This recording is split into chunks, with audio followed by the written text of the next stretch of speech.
Warshaan dhugaatiiwwan keenya godina Shawaa Lixaa aanaa Dandii naannoo magaalaa Gincitti kan inni ijaarame yeroo ammaa kana ijaarsi isaa xumuramee oomisha eegalee kan inni jiru. Jiraattonni magaalaa Gincii fi naannawa ishee warshaan kun asitti dhaabachuu isaatiin carraawwan garaagaraa fidee fi waan dhufuu fi gammachuu guddaa akkatti qabanidha kan isaan himani. Warshaa kana abdii guddaa nuuf fidee dhufe ijoollee baratanii ijoollee hojii carraa hojiillee bal'aa bana.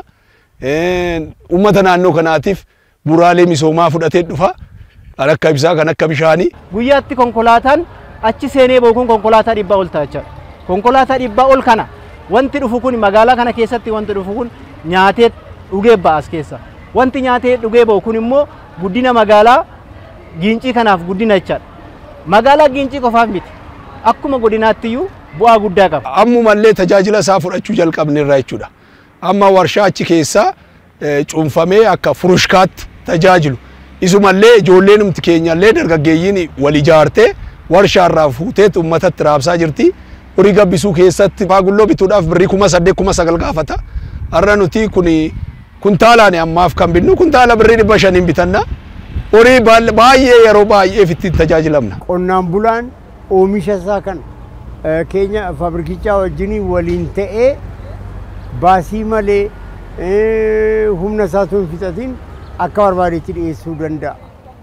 Waan kanaaf gabaree naannootiifis isaan qofaaf utuu hin ta'in warruma garbuu oomishuun barbaannetti iyyuu kaka'umsa guddaa uuma kun. Jiraattonni kunneen egaa warshaan kun nageenyi isaa guutummaatti eegamee hojii isaatiin akka inni milkaa'uuf deeggarsa gama isaaniitiin barbaachisu hundumaa gochuudhaaf qophii ta'uu isaaniiti kan isaanii himani. Qabeenyi kun kan keenya itti fayyadamna. Daa'imni keenya carraa hojii argatti. Nutis immoo waan bu'aa irraa argannu hin arganna. Jenneeta akka keenyatti kan kunuunsinee eegnu jechuudha.